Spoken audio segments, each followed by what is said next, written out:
Today we're going to be talking about some applications of the trigonometric ratios that we learned yesterday. The first one is probably one of my favorite examples because it talks about grade of a road, and you often see this on a lot of the roads in California. The grade of a road is the ratio of its rise to its run, and is usually given as a decimal or a percent. Find the angle the road makes with the horizontal if its grade is 6%. So we're talking about with the horizontal. So that's our horizontal. It makes a 6% rise. That doesn't mean the angle is 6%. It means that the rise to the run is 6%. Or 6 over 100. So this angle here, and again, that's when I like to call these angles theta, is the rise to the run.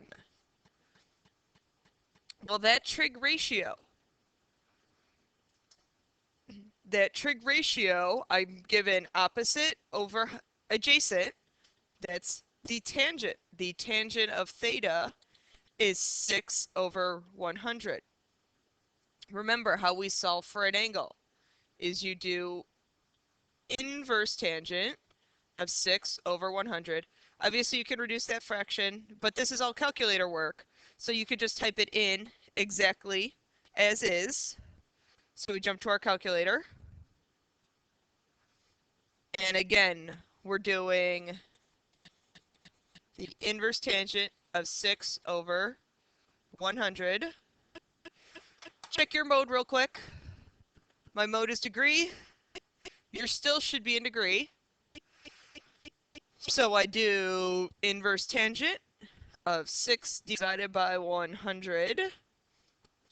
Press enter. So it looks like our degree is 3.43.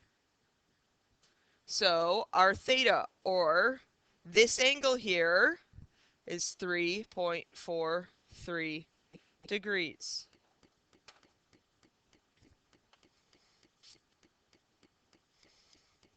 Okay, angle of depression versus angle of elevation. We have a little bug here that's sitting on the ground.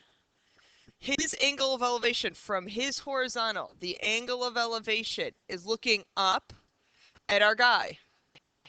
Now the guy from his line of sight, from his horizontal, the angle of depression is his angle looking down. Hopefully you realize the horizontals are parallel. The angle of elevation and angle of depression are alternate interior angles, so therefore they are going to be congruent. Okay, so angle of elevation and angle of depression are very typical in a lot of these trig applications.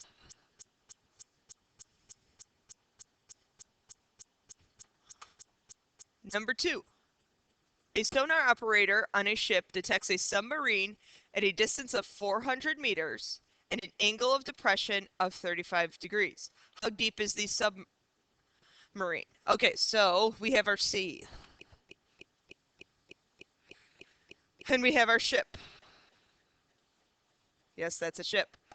On our ship, he detects at a distance of 400 meters an angle of depression of 35 degrees. So from our horizontal, looking down, our angle of depression is 35 degrees. We're looking for how deep this submarine is. So if I draw a perpendicular up, here's our submarine. I'm going to try and draw a submarine. That's a submarine. That's a little periscope looking around. That really doesn't look like a submarine, I'm sorry. But there's your comedy for the day. All right. Now I need to determine where the 400 meters goes. At a distance of 400 meters. Is it 400 here or 400 here? I know I'm looking for x there. I know I'm looking for how deep it is. Now it's a distance of 400 meters. So that is straight along the horizontal, or not along the horizontal, going straight from our ship to our submarine. So that's where our 400 is. So let's look at what ratio we have there in our right triangle. I have the opposite hypotenuse. Well, that's sine. The sine of 35 degrees is the opposite over the hypotenuse. Multiply both sides by 400. You get 400 times the sine of 35 degrees. Get you x. So now hop to your calculator. Erase the one that we did before. We had 400 times the sine of 35 degrees. Type that in your calculator exactly as you see it. 400 times the sine of 35 degrees. Press enter. You get 229.43. So x is going to be 229.43, not degrees, because we're talking about depth, so that's going to be meters. On these, make sure you give me units. So that's how deep our submarine is there.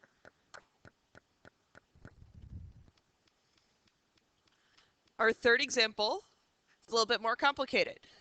And notice how each and every one of these you need to come up with a picture. Number 3, 2 buildings are 60 feet apart across a street.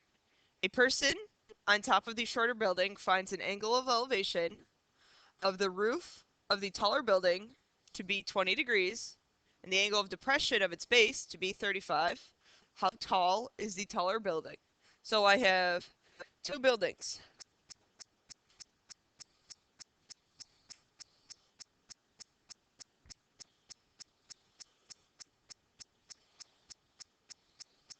That are 60 feet apart. So right there, that's 60 feet. A person on top of the shorter building finds the angle of elevation. So my person is here.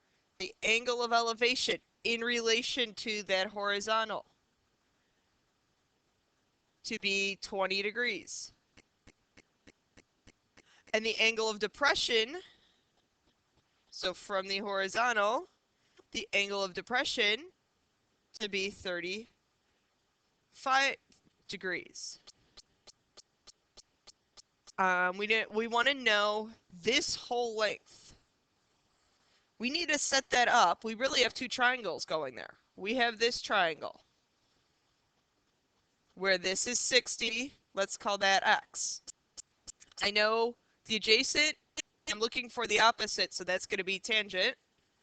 The tangent of 20 degrees is equal to x over 60.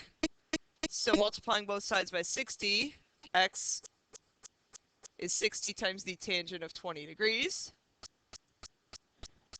We're going to plug that in our calculator in a minute. And then we have this triangle here, or let's call that y. Again, this common side here is 60. Right angle. So 60. I have, again, opposite and adjacent. So let's do tangent.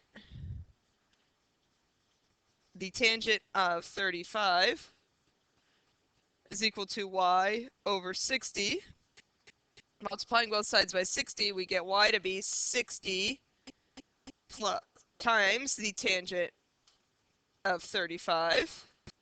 Now, the whole segment, this whole beast, is x plus y. So in your calculators, type this in. Type in 60 times the tangent of 20 degrees plus 60 times the tangent of 35 degrees. So in our calculator,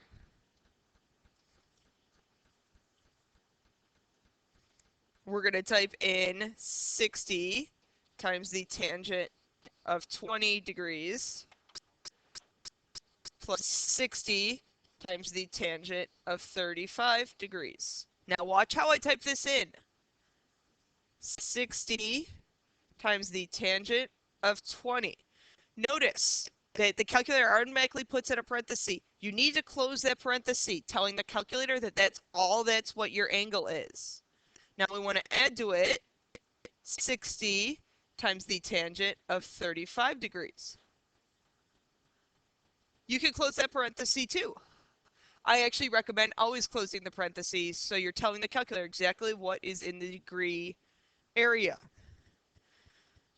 Press enter. 63.85.